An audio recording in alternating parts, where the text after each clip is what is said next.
नमो नमः फ्रेंड्स, मी आहे रुपाली आणि आउटडोअरमध्ये तुमच्या सगळ्यांचं खूप खूप खूप स्वागत. चला आज बनवूया माझ्या मम्मीची अतिशय फेवरेट रेसिपी चिक्कूचा मिल्कशेक. चिक्कूचा मिल्कशेक बनवण्यासाठी सगळ्यात पहिल्यांदा मी मिक्सरच्या भांड्यामध्ये घेतलेला आहे 1 कप थंडगार दूध आणि थोडीशी साय. त्यानंतर मी त्यामध्ये टाकलेले आहेत बर्फाचे 5-6 क्यूब आणि चिरलेला मोठा मोठा चिक्कू. त्यानंतर मी इथं अगदी थोडासा टाकलेला आहे साखर आणि हर्षीजचा चॉकलेट सिरप. चॉकलेट सिरप टाकण्याच्या ऐवजी तुम्ही कॅडबरी पण टाकू शकता. आणि त्यानंतर चला एकदम मस्तपैकी हे वाटून घेऊयात मिक्सरच्या भांड्यात. आणि थंडगार आणि यमी असा आपला चिक्कूचा मिल्कशेक तयार आहे. बघू शकता तुम्ही. यामध्ये ॲडिशनल जर का तुम्ही केळ टाकलं ना एक कट करून, तर त्याच्यामुळे अजून जास्त छान टेस्ट येते चिक्कूच्या मिल्कशेकला.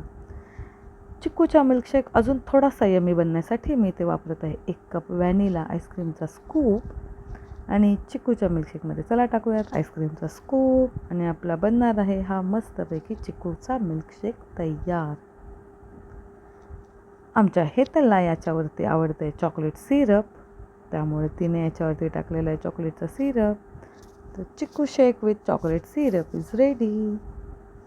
एन्जॉय.